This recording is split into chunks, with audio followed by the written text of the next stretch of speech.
السلام عليكم ورحمة الله. أهلا بكم مستمعينا ومشاهدينا الكرام إلى حلقة جديدة من برنامج صالون حياة الذي يأتيكم في كل يوم سبت في هذا التوقيت ويعاد يوم الاثنين في تمام 8 مساء. خطى مجلس النواب العشرين الأسبوع الماضي خطوته الأولى تجاه تطبيق مضامين خطة التحديث السياسي، وذلك بعد أن منح الثقة لحكومة الدكتور جعفر حسان. والسؤال: كيف كان التقييم السياسي للماراثون البرلماني في مناقشة البيان الوزاري للحكومة؟ يرى مراقبون أن التمثيل الحزبي تحت قبة العبدلي لم يكن ذا بعد سياسي، بما يواكب مفاهيم التحول التي رسمت ملامحها خطة التحديث السياسي. الخطابات جاءت كما كانت في السابق، فابتعد الكثير عن العمل الجماعي الذي يعتبر من مرتكزات التحول الذي يفترض أن يكون رافعة للعمل البرلماني. هل هذا واقعي؟ على الهامش تبرز أسئلة مشروعة تقول: هل رسب النواب في امتحان الثقة؟ لماذا ينظر إلى ماراثون نقاش الموازنة كفرصة ثانية للنواب الحزبيين؟ وماذا يحتاج المجلس لتحقيق نهضة سياسية؟ نسأل عن هذا وأكثر ضيفنا في صالون حياة لهذا اليوم رئيس كتلة حزب إرادة في مجلس النواب دكتور خميس عطية. دكتور خميس، مساك الله بالخير. مساء النور. بداية بسم الله الرحمن الرحيم، والصلاة والسلام على سيدنا محمد خاتم الأنبياء والمرسلين.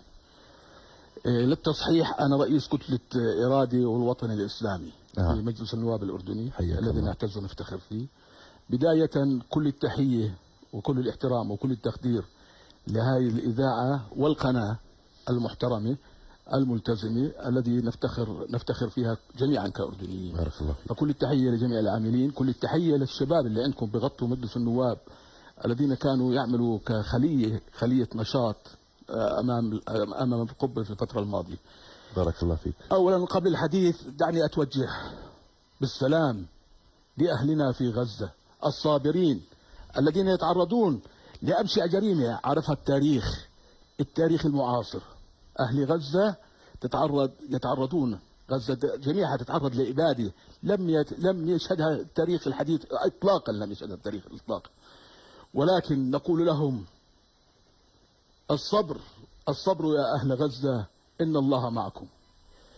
ما تحدثت به أستاذ المحترم، تحدثت بأشياء كثيرة. ما اليوم أنا لسه ما سألت اليوم مجلس النواب اليوم تحدثت، ما تحدثت بديش اكون انا شاهد على اللي انت تحدثت فيه وانا موافق. لا، انا مش موافق. انا مش موافق على لك الحريه يعني في الحديث. انت رايك وانا لي رايي. هذا من البرنامج اسمه صالون حياه، صالون اريحيه، الحديث براحه، يعني لك الحق في تفنيد كل شيء والحديث بما تشاء. اريحيه وانا بشرب قهوه. حياك الله دكتور خميس عطيه، نتشرف اول شيء بوجودك معنا. تفضل. أول شيء خليني أسألك عن كيف عمل حزب إرادة على قراءة بيان الحكومة الوزاري، وإن أردت أن تفند أي شيء فلك الحق في ذلك. تفضل. يا سيدي كمان مرة شكرا لك أستاذ. يعني اليوم مجلس النواب العشرين أول مجلس انتخب بعد التحديث السياسي.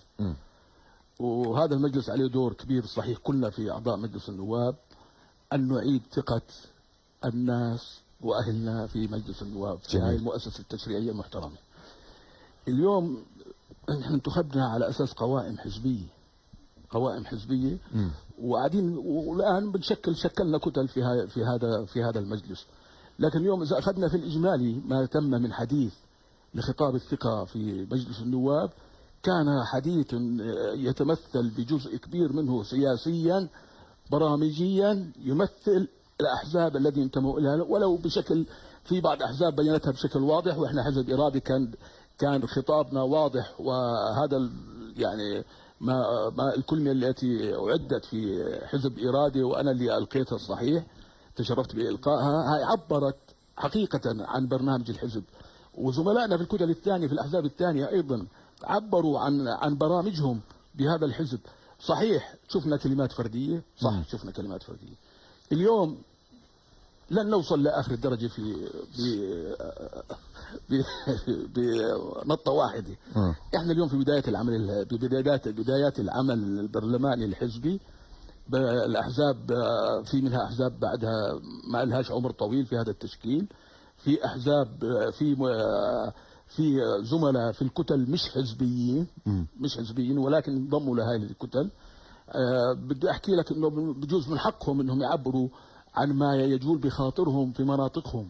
صحيح انها مطالب فرديه ولكنها تتصف بالعموم، كانت تتصف بالمستشفيات، في المدارس، في البطاله، وهذا كله من ضمن جزء من الخطاب اللي تحدثوا فيه ممثلي الاحزاب تحت القبه. فكبدايه انا اراها جيده. صحيح شفنا خطابات فرديه ولكن نتفرج على الاجمالي كان في خطاب سياسي وبرامجي حقيقي لكل حزب في رؤيته. طيب جميل جدا دكتور خميس عطية، يعني اليوم لك باع طويل في الحياة العامة، أيضا ما شاء الله أنت من يعني الركائز الأساسية في حزب إرادي. ما هي المرتكزات اللي يعني يرتكز عليها الحزب تحت القبة بإعطاء الثقة للحكومة؟ نحن كنا واضحين في البداية، ولما خاطبنا الناس تجولنا على كل المحافظات، وأنا زرت مرشح في القائمة الحزبية بحزب إرادي الذي أفتخر في انتمائي له، وبوجه لهم كلهم التحية لمنتسبي حزب إرادي. كنا نتحدث مع الناس عن برامج، كنا نتحدث مع الناس عن برامج حقيقية بده يتبناها الحزب تحت القبة، بده يتبناها مع الحكومة. كنا نحكي عن المشاريع الصغيرة مثلا، وكنا نحكي لن نعطي الحكومة شك بياض على الثقة في حال كانت مقتربة من برنامجنا اللي هو وعدوه أخصائيين سواء من الحزب أو من خارج الحزب، حتى نوصل لبرنامج حقيقي قابل للقياس وقابل للتطبيق أيضا، قابل للقياس بالفترة الزمنية وقابل للتطبيق.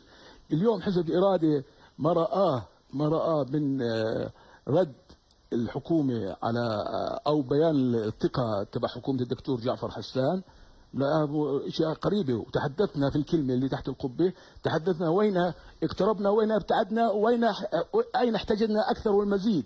بناء على ذلك اجتمع المجلس السياسي واجتمعوا رؤساء الفروع، وكان القرار في منح الثقه لانها قريبه جدا من البرنامج.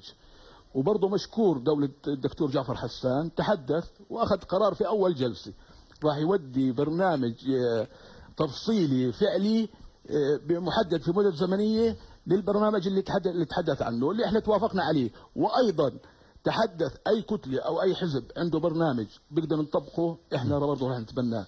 نحن مش لازم نكون عدميين كمان. وين ما الحكومه نجحت لازم ندعمها ونكون معها، وين لا سمح الله كان في اخفاقات لازم نوجه ونعيد الكره الى مرماها. اليوم صحيح بجوز اني طولت عليك، ولكن صحيح اليوم الحكومه اخذت الثقه، ولكن الحق الدستوري واضح. بأي وقت شعرنا أن الحكومة ابتعدت عن البرنامج التي التزمت فيه قدام الجميع، قدام مستشفيات المجتمع المدني كامل، قدام سيدنا جلالة الملك الله يطول عمره اللي هو طلب منا في خطاب العرش، قال كنواب وكأعيان دققوا أو راقبوا التحديث السياسي للحكومة. طلب منا طلبا صريحا في متابعتها ومراقبتها.